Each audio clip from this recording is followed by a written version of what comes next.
I'm Ophelia, and this is my sister. I'm and we have a 68 Dodge Charger here on display, just up there. Yeah, okay. Oh yeah, we're from Wheaton, Illinois, just like really close to here. I'm Hope Sellers. I have a 1960 VW Beetle here on display, and I'm from Bellefontaine, Ohio. I'm Owen Sellers. I'm from Bellefontaine, Ohio as well. We're cousins. I've got a 48 Ford F1 on display here. Hello everyone. I am from Oak Ridge, New Jersey, and my name is Alex Foth, and I brought the Aqua Metallic 1940 Chevy Street Rod. My name's Colton Sylvie, and I brought the 1988 Corvette 35th Anniversary Edition. I'm from Arkansas, and I have the 76 Corvette at home. My name is Jackson Barrett. I'm also known as Lucky Jack. Drive a 64 C10, 66 Chevrolet Biscayne, 4-door converted into a 2-door, and a 91 Camaro Z28. Did anyone see the amount of diversity? Did anyone see that comment about how wide and diverse this range of interest is? I think it's awesome. Switch out mics. That we have everything from go-karts to Corvettes to trucks. I think it's safe to say the future is bright with this group. Now I want to I want to chat a little bit more. I want to chat with Hope a little bit. I know I'm gonna put you on the spot. I did have a chance to connect with some of our guests yesterday, and Hope was one of them, and her cousin Owen. And Mom and Dad helped fill in some holes that Hope has a Beetle, as she shared. But could you tell us a little bit more, tell the crowd about where your passion came from, the age that it started, and then the steps you took in the years since to acquire this car? So I have grown up going to car shows like my entire life. And when I was 4, I saw a Beetle at a car show, and I told my parents, hey, I really want this. I called it a slug bug, and that's always what it's been called in my family.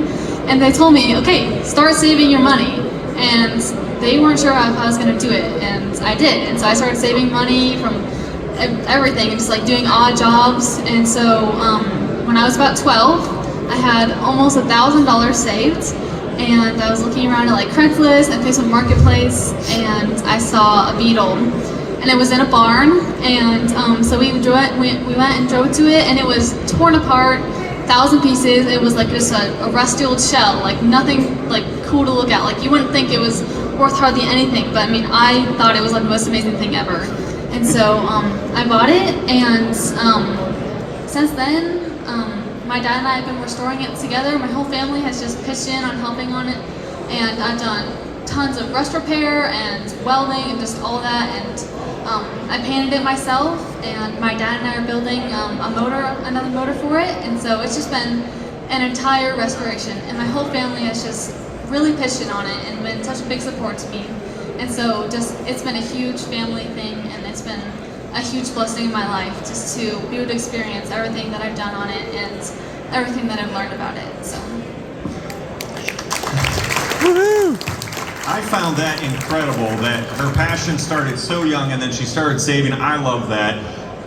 Owen, I'm going to talk with you next. So who here in the room has heard of the Hot Rod Power Tour? How many people have been on the Hot Rod Power Tour? Anybody? Okay. So I will say I was able to go this year, and I have a confession. I took a brand new Dodge Durango Hellcat. So I will say I took the easy route, because if you know anything about Power Tour, you know that's kind of cheating, because the whole spirit is to really take something classic and to put your heart and soul into completing that journey. I gotta say, Owen told me his Power Tour experience, and it was very different. But he was just as excited, and that's the thing that I love. Owen, can you share a little bit about your truck and then kind of some of the trials and difficulties you had on this year's Power Tour and how you enjoyed the week? So I have the 48 F1, and I got it going with the original flathead V8 in it, and was driving it around about 2 weeks before the Power Tour. I think it stuck a valve or something, and so I didn't have enough time to like rebuild it or anything. So we sourced a 302 small block and retrofitted it in about 2 weeks before. And I think I put maybe 50 miles on the motor before we took off on the Power Tour. So like we didn't know what was going to happen. About 10 miles from home, dropped a drive shaft out the bottom. Got flat towed to O'Reilly's, and we were able to put it back together. I broke down, I think we broke down 17 times throughout the whole week. Probably the best one, the throw-up bearing basically shattered. So my cousin, my brother, and I dropped the transmission out of this thing in a hotel parking lot in the evening, and we were able to get a throw-up bearing put back into it and get it back on the road to finish the power tour. So yeah, it was kind of it was a good experience.